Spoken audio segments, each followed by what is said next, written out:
আসসালামু আলাইকুম। আজকে আপনাদের জন্য মজার একটা রেসিপি তৈরি করে দেখাবো। ইফতারের জন্য একেবারে লোভনীয় টমেটোর চপ। এই চপটা খেতে এতটা মজার, একবার বানালে বারবার বানিয়ে খেতে ইচ্ছে করবে। একটা কড়াইতে পরিমাণ মতো সরিষার তেল দিয়ে দিচ্ছি, আর দিয়ে দিব স্বাদ মতো পেঁয়াজ কুচি, কাঁচামরিচ কুচি দিয়ে চুলার আঁচটা কমিয়ে কিছুক্ষণ ভেজে নেব।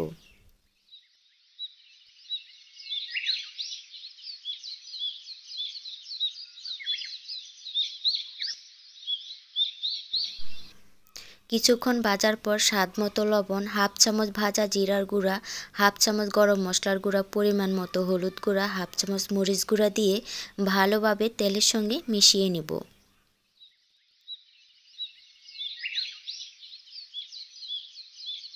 2 কাপ ম্যাশ করা সিদ্ধ আলু আগে থেকে আমি সিদ্ধ করে আলুগুলো ভালোভাবে ম্যাশ করে নিয়েছি। মশলার সঙ্গে ভালোভাবে মিশিয়ে 2 থেকে 3 মিনিট ভেজে নেব।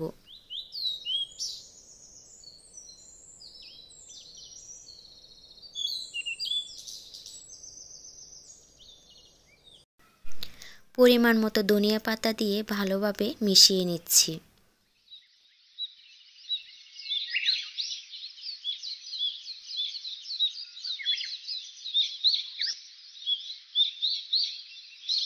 এখন নামিয়ে আলু ভর্তাটা ভালোভাবে ঠান্ডা করে নেব।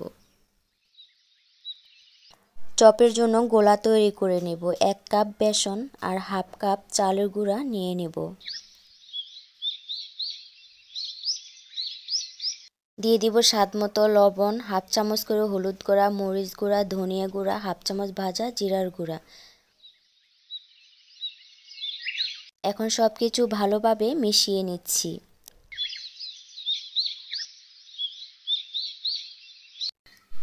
মিশানোর পরে হাফ চামচ আদা রসুন বাটা দিয়ে দিচ্ছি। এখন পরিমাণ মতো পানি দিয়ে ঘন গোলা তৈরি করে নেব।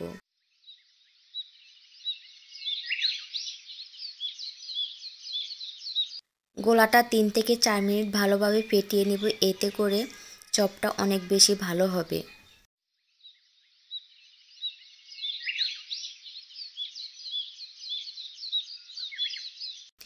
একটা আঙ্গুলের সাহায্যে দেখতে পারেন, আঙ্গুলে যদি লেগে থাকে তাহলে বুঝতে পারবেন গোলাটা একেবারে সঠিকভাবে হয়েছে। 2টা টমেটো ভালোভাবে ধুয়ে পছন্দ মতো গোল করে কেটে নিয়েছি।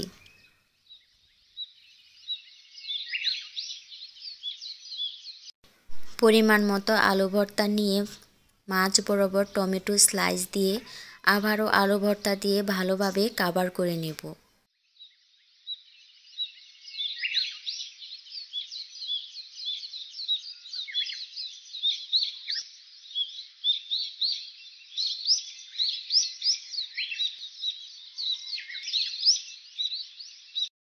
এভাবে করে সবগুলো চপ বানিয়ে নেব।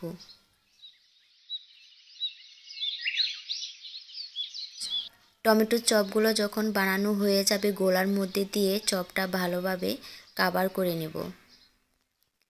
আগে থেকে তেলটা ভালোভাবে গরম করে নিয়েছে। এখন চপগুলো একে একে তেলের মধ্যে ছেড়ে দিচ্ছি। চুলার আঁচটা কমিয়ে চপগুলো ভেজে নেব।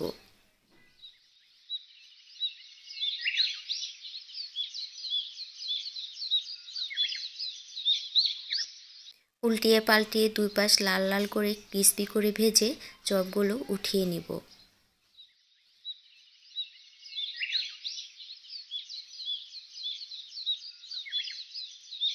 লাল লাল করে চপগুলো ভেজে উঠিয়ে নিচ্ছি।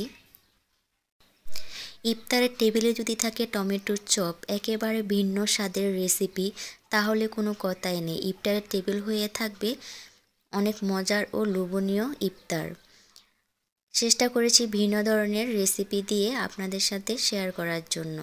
রেসিপি যদি ভালো লেগে থাকে like, comment, share and subscribe করতে ভুলবেন না। আল্লাহ হাফেজ।